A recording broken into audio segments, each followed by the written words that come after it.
Hey guys, it is Scott the Steamroller Steen with winnersandwhiners.com. It's Super Bowl Sunday, baby. How about that? You guys ready? Hey, let's dive into some prop bets, shall we? Before we do, hey, this is a great time. Hit that like button, give us the thumbs up. Of course, let me know what you're thinking. Man, I want to know your Super Bowl plays today. Let me know who you got. Let me know any prop bets that you might have. And yeah, tell me who's walking away with the Lombardi Trophy at the end of this one. And of course, make sure you check out winnersandwhiners.com.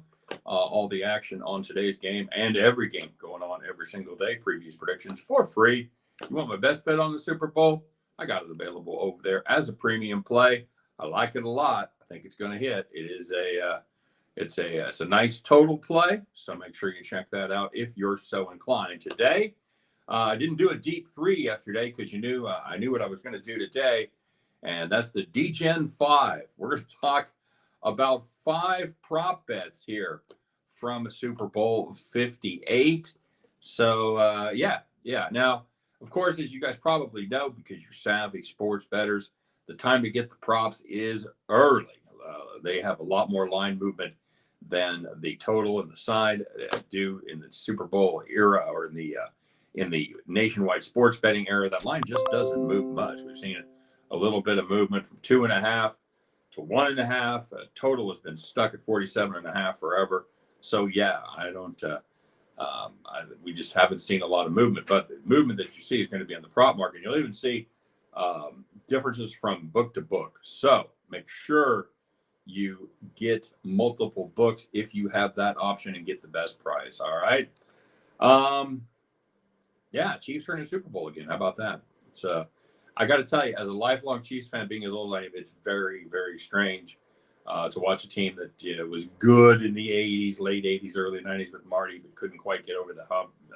And then just an absolute shitstorm for 25 years as far as quarterbacks and everything else goes. It's just watching the quarterbacks, the Brody Croyles, the Damon Hewards, the Tyler Palco.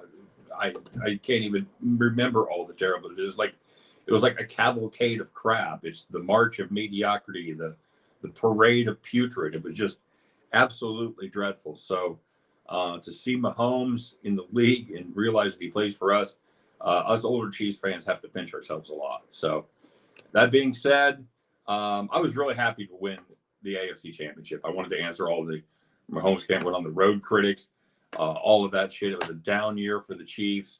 So yeah, it's cool to see us in the game. Obviously we'd love to see him win, but the big victory was over Baltimore for me. All right, let's talk about my 5 favorite prop bets that are still have a reasonable playable price, shall we? First one I like, and I talked about this on the show. If you guys happen to watch the preview show that we did last week, or this week rather, it was the first TD, and I want to play all 3 of these guys. Kelsey plus 700, Pacheco plus 650, McCaffrey 360. Worst case scenario if you take those 3. Well, obviously worst case scenario one of them doesn't hit, but the worst case scenario if one of those hit is you make 160 on that. So that's you're down 200 up 360. So I like that play. And here's some stats to back it up. Chiefs have scored 7 touchdowns in 3 games in the postseason. 6 of those 7 have been scored by Kelsey or Pacheco. Rashee Rice had the other one for San Francisco. Not quite as dramatic because you got Brandon Ayuk in there and Samuel, but 4 of their 8 touchdowns in the postseason have come by way of McCaffrey. So break that all down. That's 10 of 15, and we're basically that's 2/3. So we're a 2-1 favorite to hit that bet. And I would break down the probabilities. I ran out of gas today. I'm not going to lie. I could have done further math. I didn't.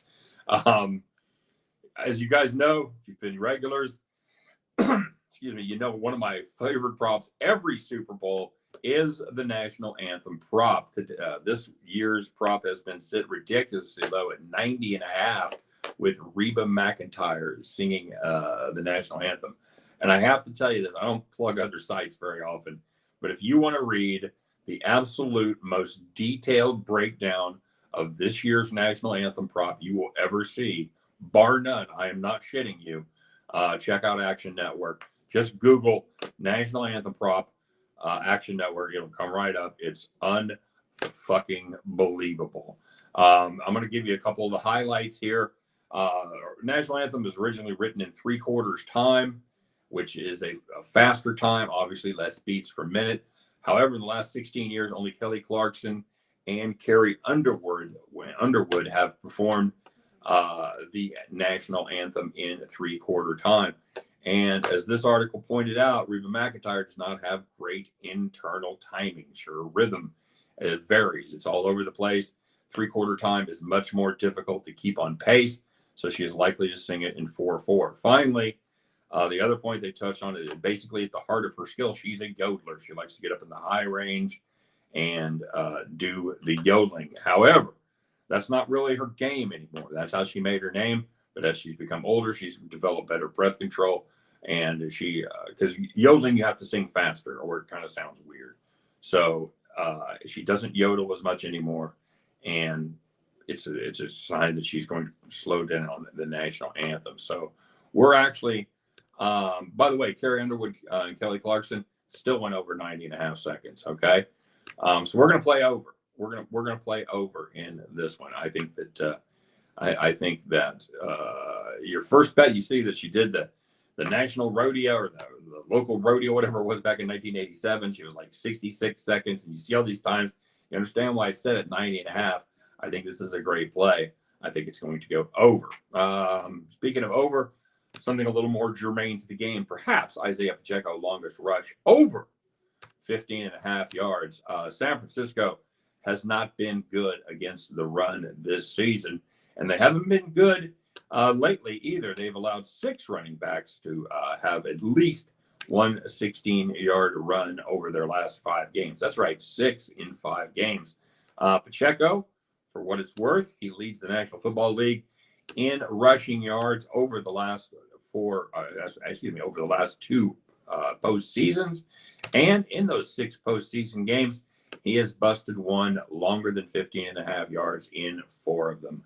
I like this play right here quite a bit. Moving on, Kyle Juszczyk, the man with way too many consonants in his name, over 3.5 receiving yards. One of the guys brought that up on the show this week, and I want to expand on what he said a little bit. It's a great play against Kansas City because they've got tremendous bookend edge rushers in Carl Loftus and Chris Jones, and those guys are always going to try to push towards the inside. That's going to leave an opportunity for Juszczyk to chip or to bluff, and then just kind of slide out into the flat for a reception. This is perfect for him. He's had 11 targets in 3 games versus the Chiefs. In the first 3 games versus the Chiefs, he's caught 8 of 11 targets for 111 yards. Basically, 1 completion, and we're good. Yeah, I know we got suckered into the Clyde prop a couple games back. We're going back to the well here. Kyle Juszczyk over 3.5 receiving yards. And finally, we're going to pay a little juice here, guys. Don't be afraid of the number. It's the one I've seen at minus 210. It's McCaffrey anytime touchdown. It's a great price. All right. I know the thing about it is it's a great price because of the market. Prop bettors don't like to lay big money. They don't like to lay minus 400 on props. It's not going to happen because it's a lot of, let's face it. It's a lot of dumb money coming in on props. You got like guys just having fun throwing 20, $50 or whatever. So in the prop market, minus 210 is a huge price.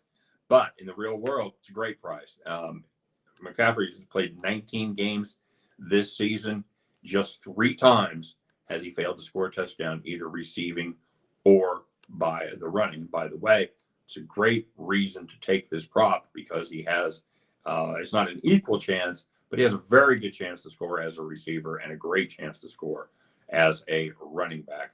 So 3 of 19 he's missed. That comes out to he's completed it 86.3% of the time, and he's scored a touchdown. If you turn that into real odds, that's minus 630. There you go. that means we are getting exactly a 300% overlay on this. That is correct. He has also scored a touchdown in 10 straight games. Of all the props on the board, and I mean all the props on the board, this is my favorite by far. Absolutely here.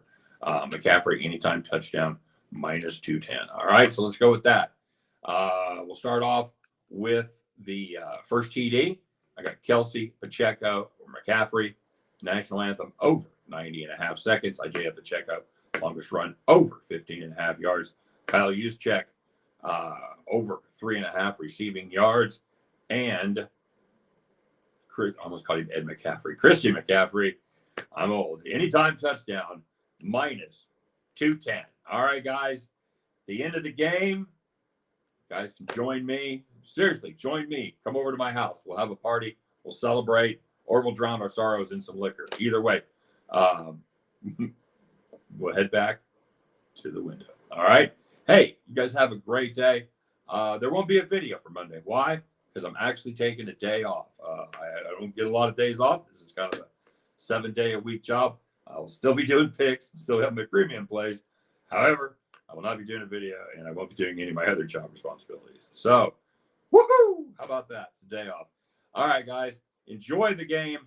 I hope whoever you're rooting for does well, unless it's the Niners.